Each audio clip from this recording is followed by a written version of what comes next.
3 nouveaux badges sont sortis gratuitement sur Twitch, dont un qui va faciliter notre vie quand on veut faire des emotes. Bonjour, c'est Max, streamer au code quotidien sur la chaîne Twitch Chicken House. Dans la dernière vidéo, je t'avais présenté comment gagner des centaines de subs et des milliers de bits en rendant ta chaîne unique au monde. Aujourd'hui, la vidéo sera un peu plus courte, car on va parler nouveautés que tu dois connaître. En tout cas, n'hésite pas à t'abonner et à activer la cloche si tu ne veux pas louper nos vidéos en œuf d'or qui sortent chaque dimanche à 10 h. Tu peux même nous lâcher un petit like sous la vidéo pour nous remercier en échange. Comme tu nous suis, tu es clairement au courant de comment gérer ta chaîne et surtout grandir ta communauté Twitch. Et aujourd'hui, si on faisait un petit point nouveauté, j'étais pas trop chaud pour en caqueter, mais quand j'ai vu cette semaine le nombre de messages que j'ai eu sur Twitch dans mon chat pour en parler, autant saisir l'opportunité. Donc un bilan s'impose, car évidemment, quand on stream, on se doit de connaître chaque nouvelle fonctionnalité de notre propre plateforme sur laquelle on diffuse du contenu, surtout quand ces derrière peuvent nous faciliter la vie. Alors tu verras, on va vite passer sur les 2 premiers badges parce qu'ils sont pas très utiles, mais il faut quand même savoir en quoi ils consistent et comment les obtenir. Et là, surtout, par contre, le dernier point, tu verras, est une excellente nouveauté. D'ailleurs, si tu veux recevoir toutes les nouveautés de Twitch sans exception, passe vite affilié ou même partenaire. Je t'ai fait une vidéo pour gagner entre 10 et 30 spectateurs de moyenne ici. Commençons avec 2 nouveaux badges qui sont débloqués pour tout le monde gratuitement sur toute la plateforme. T'as pas besoin d'en savoir plus, je te montre quand même où tu peux les récupérer, c'est-à-dire customiser ton profil sur Twitch et en quoi ils consistent. Donc quand tu te connectes à un chat Twitch, si tu es sur PC, il suffit de cliquer sur cette icône-là où tu as des badges qui correspondent à ton identité de discussion, la customisation tout simplement. Et sur mobile, c'est de l'autre côté avec 3 petits points à droite de l'émoticône. Donc un bouton légèrement différent. Bref, tu cliques dessus et là tu verras l'étendue de la customisation, la couleur, les badges. Et justement, en caquettant de badges, tu as dans la catégorie badge global, donc les badges qui sont visibles sur l'intégralité de la plateforme, 2 nouveautés qui sont blancs sur fond noir. Le badge regarder sans le son, en gros quand tu regardes un stream sans avoir le son,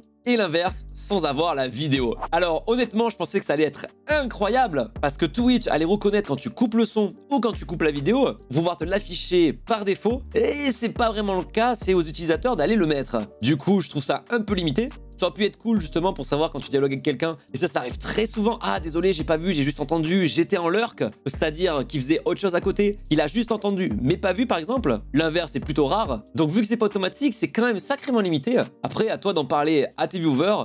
Pour tous ceux qui passent en lurk, de pouvoir l'activer manuellement. Mais bon, c'est un peu relou. Passons maintenant au plus intéressant, les badges d'artistes et les emotes d'artistes. C'est une magnifique nouveauté sur Twitch qui, contrairement à un train de l'hype ou des badge beats par exemple, ne vont pas te servir directement, mais permettent à Twitch, aux professionnels, de travailler entre eux et surtout de le montrer à la communauté. Et je trouve ça super intéressant de l'utiliser, car ça va te permettre à toi de fédérer encore plus les personnes avec lesquelles tu travailles, et ça montrera surtout aux viewers de ta chaîne que tu es loin d'être tout seul justement à travailler derrière la caméra. Si je sais pas, par exemple, il y a quelqu'un qui a fait tes transitions, tes emotes, ou même un logo de chaîne par exemple. Bref, un artiste qui a permis d'améliorer ta chaîne. Twitch est formel, ça permet clairement de montrer ta reconnaissance envers tes artistes. Et moi, je pense vraiment que ça peut aller beaucoup plus loin en montrant ta crédibilité auprès de ta communauté. Nous, par exemple, si tu viens sur notre chat, tu as le point d'exclamation équipe, qui est une commande qui renvoie justement vers une page intégrale de mon équipe, que ce soit les artistes ou les chicken modo. C'est extrêmement utile parce qu'on me pose souvent la question hey, c'est qui t'a fait un trailer, donc une bonne annonce de chaîne. Tu veux en savoir plus, dis-moi-le en commentaire d'ailleurs pour voir comment on peut faire ça facilement. Ou encore littéralement qui fait mes emotes.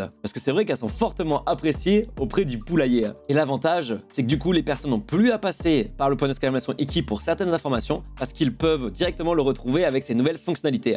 Regarde, je te montre à quoi ça va ressembler. C'est exactement ce badge là, un espèce de pinceau sur un fond bleu. Et là on a tendance justement à dire bon bah ça va être justement uniquement ceux qui dessinent les emotes. Et Twitch sont formels, hein. Tu peux et tu dois limite l'utiliser pour l'intégralité des personnes qui travaillent sur ta chaîne. Alors là, du coup, ça peut être assez limité. Déjà, je vois que nous, on travaille avec pas mal de personnes, et je me dis comment font les gros streamers qui ont pas mal d'intervenants, à qui ils peuvent pas attribuer le badge, car malheureusement, je te montrerai comment le faire, tu peux le donner qu'à 5 personnes. De notre côté, je l'ai donné par exemple au monteur de la chaîne, à la personne qui a réalisé les trailers et les alertes de la chaîne, évidemment la dessinatrice qui a réalisé nos emotes du poulailler, ou encore le miniamaker qui fait nos miniatures de cette chaîne YouTube Devenir, ou encore mon technicien préféré. Car oui, oui, si on a un éclairage très bon et une vidéo très agréable, c'est surtout grâce à Mr. Mine. Je plaisante, Monsieur Mine. Et pour savoir où tu vas attribuer ces badges, c'est directement dans le tableau de bord, communauté et ensuite gestionnaire de rôle. Il suffira d'appuyer sur un petit plus pour quelqu'un que tu as déjà mis avec un rôle comme VIP ou modérateur. D'ailleurs, je t'invite à aller juste là si tu veux savoir tout de comment recruter efficacement un modérateur et du coup construire une très bonne équipe de modération. Et sinon, tu vas dans Ajouter, tu tapes le pseudo Twitch de la personne en question,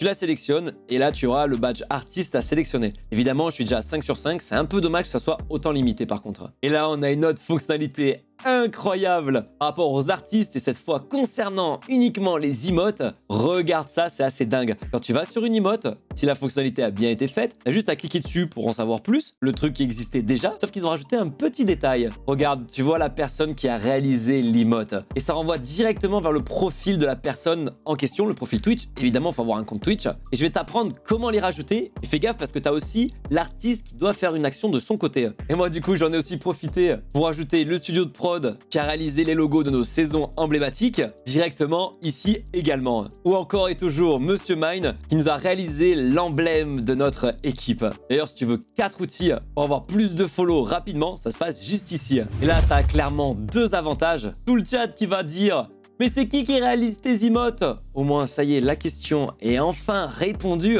Et si c'est quelqu'un qui stream, bah il aura le contact directement. Et c'est là la deuxième force, c'est que Twitch ont mis en avant une fonctionnalité qui permet de réseauter. Parce que des fois, surtout quand on débute, on connaît pas forcément des gens talentueux qui peuvent réaliser nos emotes. Car en plus de trouver quelqu'un de doué, il faut que cette personne-là ait un design d'emote, une patte artistique qui nous correspond. Et c'est vraiment pas évident. Donc grâce à ça, il suffit que quand tu es sur une chaîne que tu aimes bien, avec des emotes que tu apprécies, tu pourras savoir, à condition évidemment que le streamer ait utilisé la fonctionnalité, qui a réalisé ces emotes. Comment du coup attribuer un artiste à une emote? Ça se passe du coup dans le tableau de bord des créateurs. Tu vas dans récompense de spectateurs, émoticône. Et tout simplement, quand tu vas ajouter une nouvelle émoticône, tu as maintenant une nouvelle ligne qui est optionnelle cette fois. Attribution d'émoticône. Tu tapes le pseudo de la personne sur Twitch. Et je t'explique juste après comment elle doit l'accepter. Mais tu peux aussi le faire sur les émoticônes existantes. Il suffit de cliquer dessus. Et toujours dans le champ attribution d'émoticône, il faut que tu utilises le pseudo de la personne en question.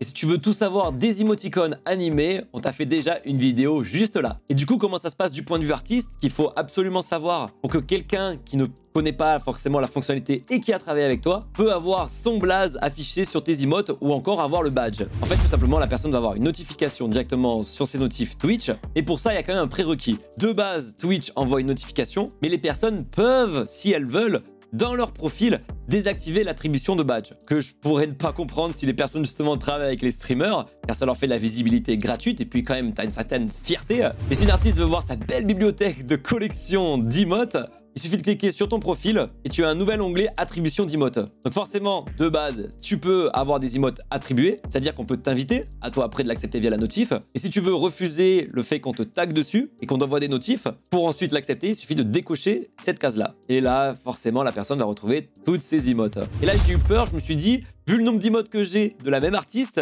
elle va être spammée de notifs. Ce qui est cool, c'est qu'une fois qu'elle a accepté pour une emote, toutes les prochaines seront attribuées automatiquement. Elle n'aura pas besoin de les accepter puisqu'elle a accepté déjà une fois, même si tu dois les rentrer une par une manuellement. Donc, oublie pas d'utiliser ces 2 dernières fonctionnalités. C'est hyper important pour justement réseauter, puis pour gagner aussi un peu en crédibilité. D'ailleurs, si tu veux peser aux yeux de tes viewers, je t'invite vraiment à aller voir cette vidéo. Et à la semaine prochaine, 10 h pour une nouvelle vidéo en œuf d'or. Et en attendant, à très vite sur Twitch. Ciao, ciao!